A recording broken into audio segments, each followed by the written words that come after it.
Arara sana rajra, dibata sana rajra, sabamne ko mitwabra.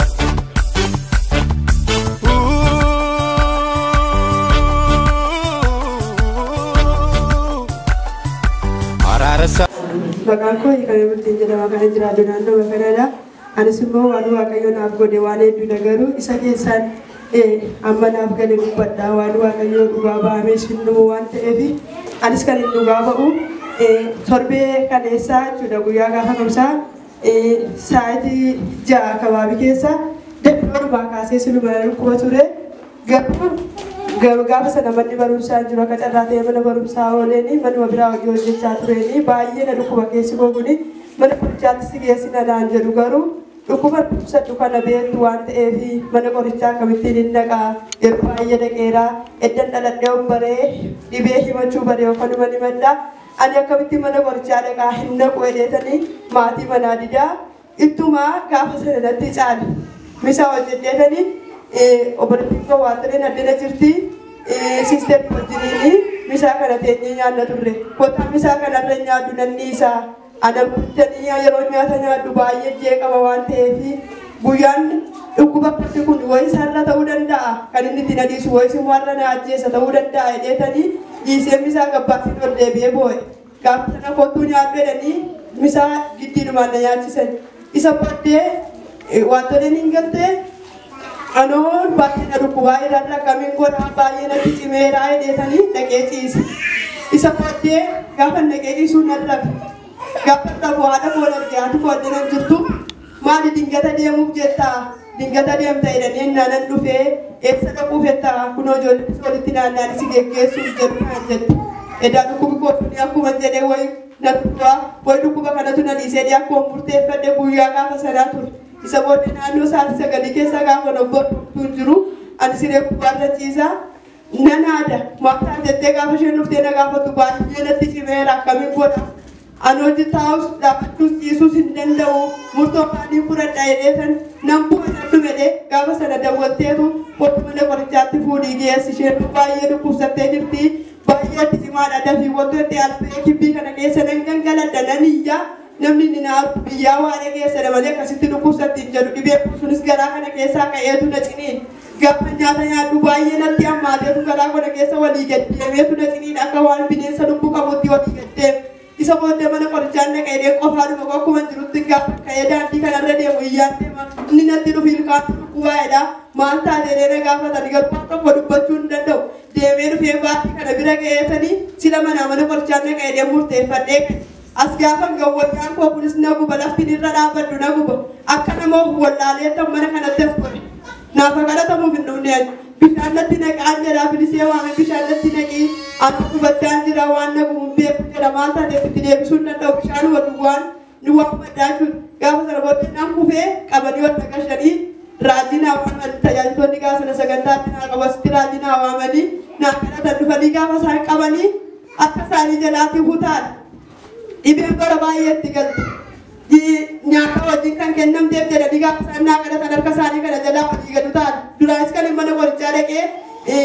fadura dabe bi operation ni go yoda ni do to konta walias duba ga jada da kagarra ka baye na tiamma ta tura gara tedu ori gara gara na den wakar sagal barano ka kurna basa da dibe ku kan litina gabe ori tedu mamra dana kada tamagaru wata ko yufurmata daga tunande guyyan gafa saragaru anabsa gidduutti furmaata kan kennu wanteef gaafa raajiin harka isaanii irraa kaa'atanii amma yeroo sii kennuutu hin taane sa'aatiin sii kenna guyyaan sii kennuutu hin taane dafiitti bifa barbaachisaa ta'e dafiitti amma mucaa kana gadhiisii deebi gaafa isaan jedhan harka isaanii kana jalaatti akka waan lubbuu qabuutti wuttifata isa boodde addafan jiru hin beeku waan hin gochaa jirus hin beeku harka isaanii jala sassaabamee saddana jala dhufeetu na dhaata gabbee deematti wataa'utti ka'ee jechuudha yeroo dhuma sana isa boodde ofii wallaallee na daffisiisee bishaan kana nan deemudha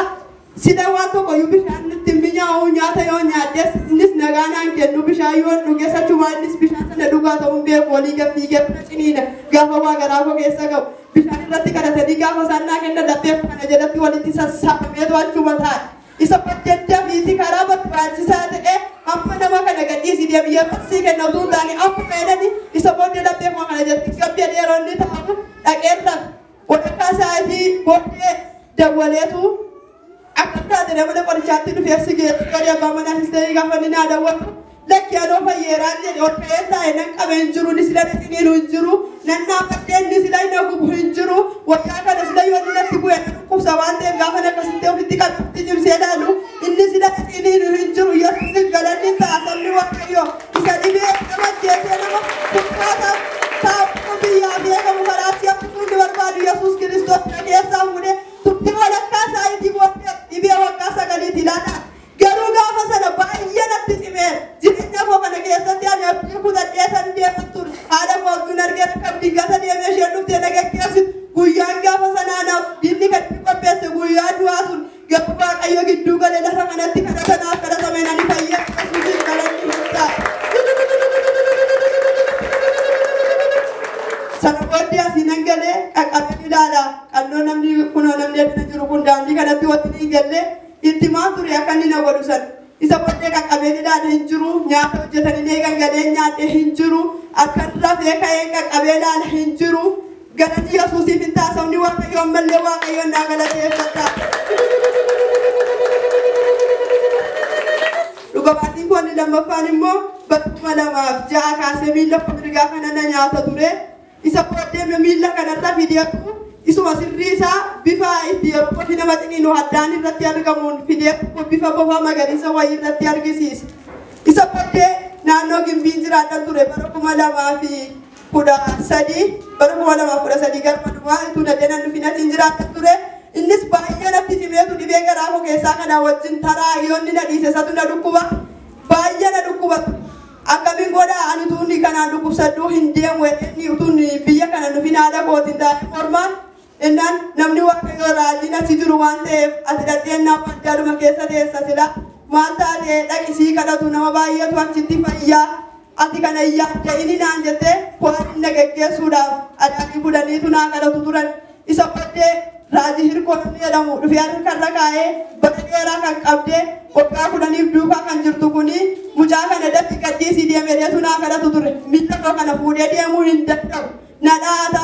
dhiiteetu bifa garaagaraa argisiisa dabbirra lola akka nama bishaan itti nagee dhiqachaa jiruutti gaafa sana sattufuuf daandiirra utuu hin jiru namni waaqayyoo naa kadhate miilli koo bara baay'ee na dhukkube maatiin bara qorichaatti nageessanii furmaata dhabeesi lafa kadhatuun dhufuuf jedhu waan naa kadhatanii anis miilli koo hunda dhiisee naan lafan naqutti dhugaan isinii ba'a ani dhuga baatuu kiristoos hundeessu waan waaqayyo naaf godhe saba dura dhaqee dhaabbadhutti waadaan keessa dhaqutti waa'ee kiristoos hin dhoksu dhugaanan ba'an jedhe isa kanaaf waaqayyoon naa galateeffadha.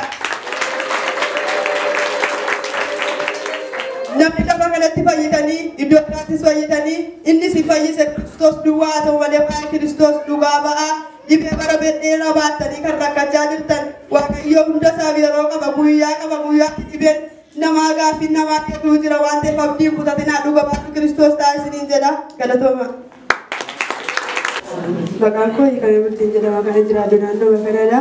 Anis immoo waan waaqayyo naaf godhe waan hedduu nagaruu isa keessaan amma naaf gale dubbadha waan waaqayyo dhugaa ba'amee shinnumu waan ta'eef anis kan hin dhugaa ba'u torbee kaleessaa jechuudha guyyaa gaafa kamsaa sa'aatii 6 kabaabii keessa dabalataa kaasee siluma dhukkuba ture garuu gaafa sana manni barumsaa jiru akka carraa ta'e mana barumsaa ooleeni manuma biraa hojii hojjechaa tureeni baay'ee na dhukkuba keessi koo kuni mana qorichaatti si geessina naan jedhu garuu dhukkuba dhukkubsadhu kana beektu waan ta'eef mana qorichaa akkamittiin hin dhaqaa yeroo baay'ee dhaqeeraa eddan dhaladhee baree dhibee himachuu baree yookaan ni madda ani akkamittiin mana qorichaa dhaqaa hin naqu jedheetanii maatii manaa didaa ittumaa gaafa sana natti caala misaa hojjedheetanii obboleettiin koo waan ta'een addana jirti siisteemii wajjiniin misaa kana teenyee nyaanna turre kottaa misaa kanarra nyaaddu nanni isaa ana bultanii yeroo nyaata nyaaddu baay'ee jeeqama waan ta'eef guyyaan dhukkuba akkasii kun wayii sarara ta'uu danda'a kan inni ittiin adiisu wayii si warra na ajjeessa ta'uu danda'a jedheetanii dhiisee misaa gabbaatti ol deebi'ee boo'e gaafa sana kottuu nyaaddu jedhanii misaa giddiinumaan na nyaachisan isa booddee wantoonni hin galtee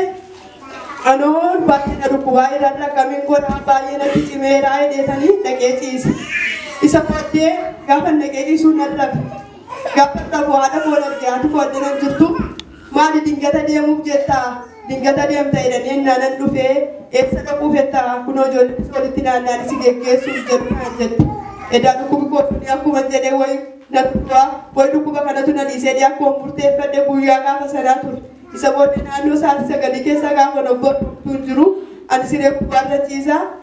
nan aada maaftaan jettee gaafa isheen dhuftee na gaafatu baay'ee natti cimeera akkamiin godha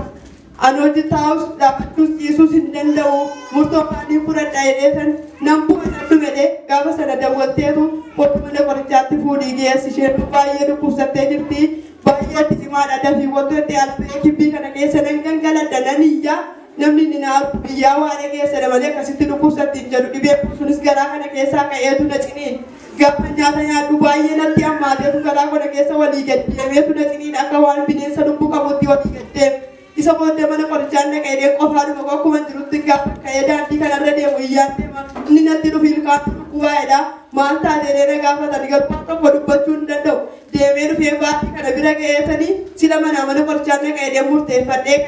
as gaafa gawwayyaan koo kunis na guba laftiin irra dhaabbadhu na guba akka nama wallaalee tan mana kanatti as godhe